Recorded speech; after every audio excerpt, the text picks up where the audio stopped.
Sis, I need your help. Reply me ASAP. What is it? I thought you were gonna ignore my texts again. Thank goodness. If you're here to bore me again, I'm going offline. Bye. Hey, wait. You can't do that to your little sister. I'm asking for your help. How heartless can you be just to ignore me while I cry for your assistance? Oh God, Ellie, don't start with your drama again. I'm working right now. Oh yeah, of course, you're working. Little Miss Felicia is now going places, so she has forgotten all about her little shrimp sissy. What a sad day to be alive. Fine. Spit it out, you drama queen. You remember the guy I told you about? Which one exactly? Oh, don't act all cocky. You know who I'm talking about. The one I met in Brumble almost 2 months ago. Ah, the cute banking dude you called friend material when you first talked to him? I was wrong. So very wrong. And I'm glad I realized my mistake before it was too late. So I've been talking to him for the past month, and we officially started dating 2 weeks ago, and oh my God, he is the sweetest guy I've ever met. I feel like I'm falling in love with him. Whoa. Calm down, Miss Flash. Isn't that a little too soon to jump to that conclusion? Don't you generally get bored with people and then go your way? But I have never felt like this before. Actually, no one has ever made me feel so comfortable and special. And he does it so effectively. I think he might be a mind reader. That guy just knows what I want, how I want. The best part, I can be weird around him. I can talk about novels and my favorite mangas, and that guy does not get bored. He makes me feel heard. It's like suddenly, when I start reciting my new love story idea to him, his entire focus is on how I formulate that imaginary world in my head. Unlike the other dudes, who never showed a single ounce of interest in my field of work and just called it a hobby. This guy treats me and my work with respect and great admiration. Wow, that's news. I can almost hear you giggle through these texts. He must have found the secret to make sassy Ellie happy. I think he really did, but I'm worried. What if he leaves? I mean, I can be a nuisance at times. That you can, but don't give up so early, you idiot. You guys have just started. Give it more time to settle in. Did you want this relationship to be serious? Of course I do. I would not have opened up so much if that wasn't my intention. Then be patient and see where this goes. Who knows? Maybe you've found your Prince Naveen. I hope I have. What's his real name, though? Henry Mason. Sounds classy. Mum will be happy. True that. You'll love him, too. So, is that the help you wanted from me? Tell me about your prince. No, actually. Then what is it? I'm going on a date with him tonight, and I wanted to ask which outfit would look better on me.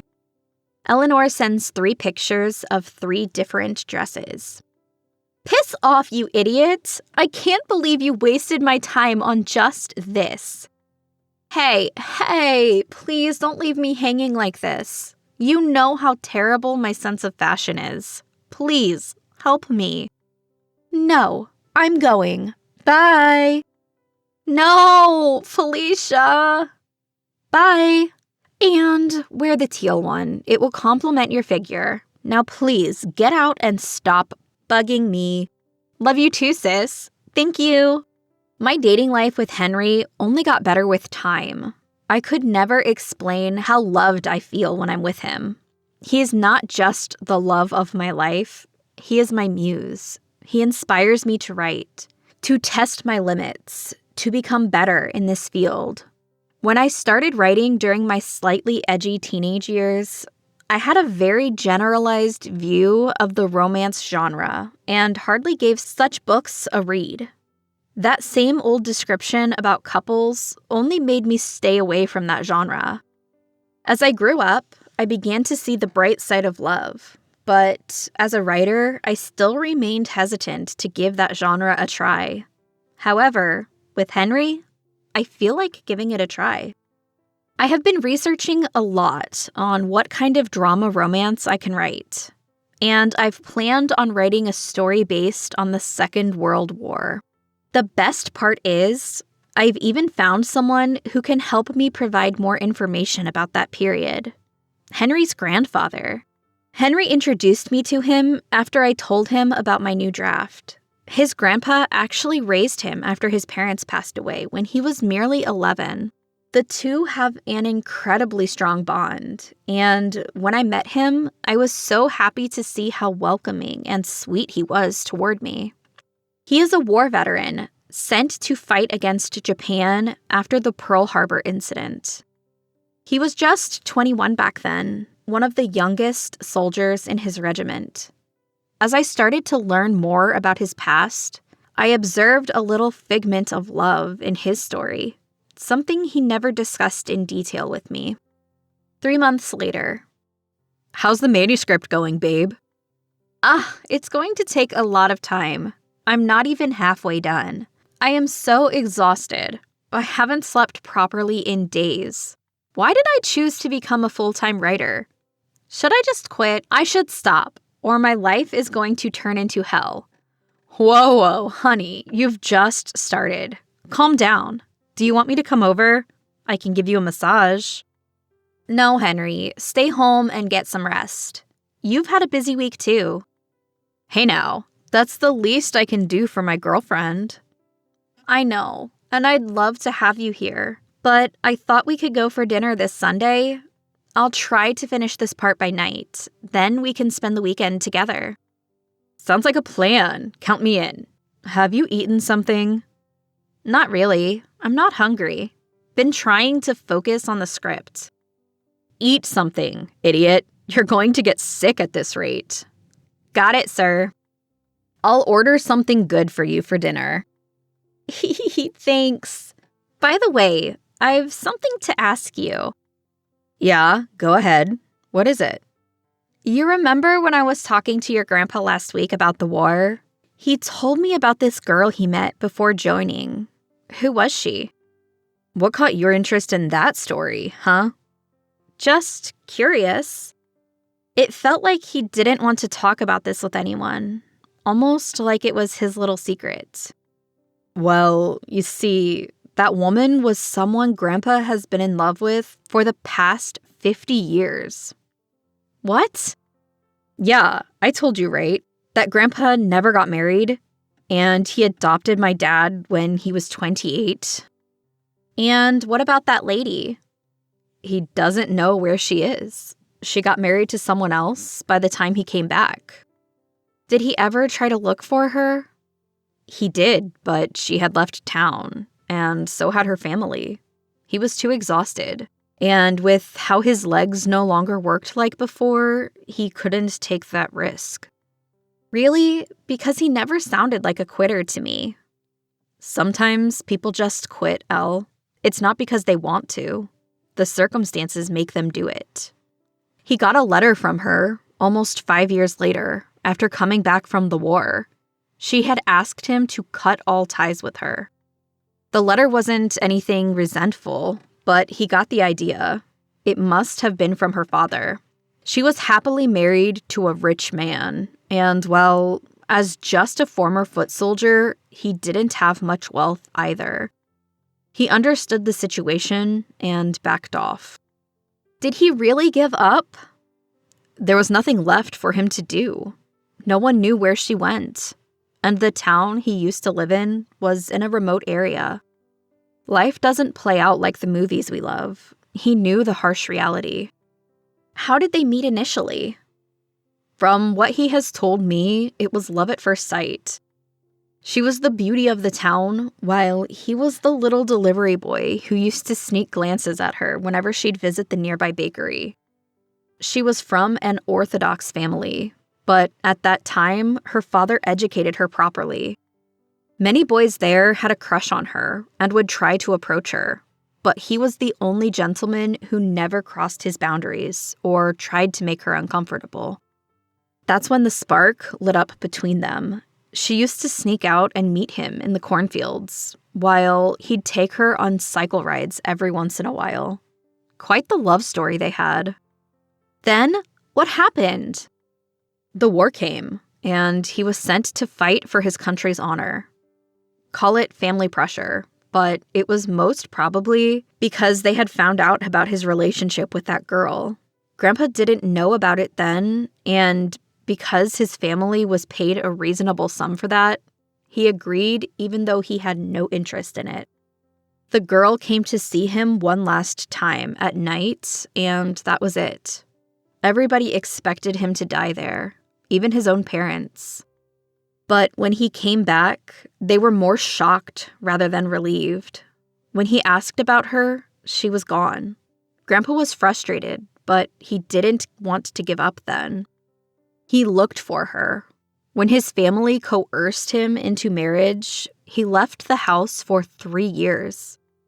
He didn't come back until the day his father passed away. Surprisingly, he also received the letter a few months after that. And that was the end of it. He was heartbroken, but he couldn't forget her. A year later, his mother passed away too. That was when he adopted Dad and started his family. All alone. What was her name? He never told me. I used to say to him that I'd go look for her, but he didn't want his past to affect me. Neither did he want to pester the love of his life. I see. Don't tell him I told you this. I won't, don't worry. And thanks for telling me this. It means a lot. It may not be the most flashy, sad love story, but it has charm, right? The story hasn't ended yet. Who knows? Maybe he'll find her someday. Yeah. While we never talked about it again, I couldn't stop thinking about the girl Henry's grandpa was madly in love with. After our date, I decided to take a break and return home to my family for a few days. Felicia was there too, and we talked about this a little. When I told my mom about Henry, she was extremely happy. Dad joined in our little celebration during dinner, and all 4 of us had a little toast about my sweet little love life. But still, the unfinished story hanging in my heart wished to be completed. It was a strange feeling, as if I was connected to it, as if some unknown force asked me to finish their story. And a week later, it happened, when Felicia found an old album in my mother's closet and shared some pictures from it. I was cleaning up Mom's closet and found these old boxes there. Grandma gave her these apparently. These pictures look so beautiful, even in these old and rugged states. As if they have countless stories behind these thin pieces of paper. Who is this man? I don't know. Why? That's Henry's grandpa. What? But why is it here? I don't know. What the hell? Isn't this Grandma's album? Yeah. Hey, maybe it's that delivery boy she told us about once. Do you remember? No. What delivery boy? You were little, around 4. I remember that story of a boy she met at the bakery store. They were in love, but when she got married, she never met him again. And she was told that he had died in the war. Who told her that? Her father, obviously. Women didn't have any freedom then. And being the daughter of a rich man, of course he never wanted her to marry a vendor. Oh my God, Eleanor. Are you thinking what I'm thinking right now? I'm going to talk to Mom. She knows something. When I called Mom and asked her about the guy in the picture, she gasped audibly in surprise. That cleared my first doubt. And soon, I told her the story that Henry had told me. As I finished it, I heard a little sniffle on the other side. What is it, Mom? I asked urgently. Please, it's important. Your grandma was not a good man, Ellie. After marrying Mom, he never treated her nicely. But Granddad never tried to help her because she had disgraced their family, which was her punishment. She was told that the boy had died in war, but that was not true.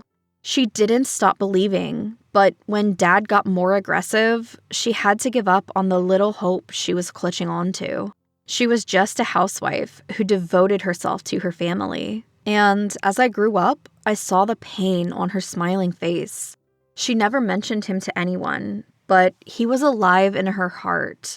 Last year, she gave me this box and asked me to keep him alive in it. She didn't have anything else of his except for that picture. That was the only way she could forever keep him alive in that little space she had preserved for only him. My eyes welled up with tears, but I still had one final answer to find. With a shaky voice, I finally muttered, "What was that man's name?" "Frank Mason." When Henry told me how circumstances made people quit, I agreed. But today, I realized how stupid I was. Maybe physically we can quit, but our hearts, our emotions, they don't give up so easily. I went to Henry's grandpa the next afternoon and told him my grandma's name. His eyes widened in bewilderment, but when I showed him the brooch she used to wear every day as a teenager, tears streamed down his face. Grandma passed away last year in her sleep. It was a peaceful death for a beautiful woman like her. The life she led was horrible. The man she married was an asshole. But deep down, a love so young and alive gave her the strength to keep going in life. During her last days, she started writing a letter to all of her loved ones. She had also written for the one man she loved the most her whole life, her dearest Frankie. "I hope you'll still follow after me on your cycle when I'm all old and wrinkly. I'm sorry to keep you waiting, my love, but I'll be with you soon." Henry and I took him to her grave the next day. Mom and Dad were there too, with Felicia. Tears were shed again that day, a lot of tears. But Frank, he cried with a smile as he stared at the gravestone. A smile so melancholic it made my heart clench. Then he glanced at me before whispering, "She's waiting for me, Ellie." I forgot to speak then, but who was I to complain? It was their story. Only they can end it. I was just a witness who watched the pages unfold. 3 days later, Frank passed away with a smile. Henry cried. All of us did. But he was happy his grandpa finally found the love he had never received in life. Today, as I'm done writing the last page of my first romance novel, my mind keeps replaying their story. Sure, it cannot compete with Romeo and Juliet, but it still was a beautiful one that was now immortalized in this universe. And now, as I look at the sky, the brightest stars remind me of them, running away from this cruel world on their little bicycle.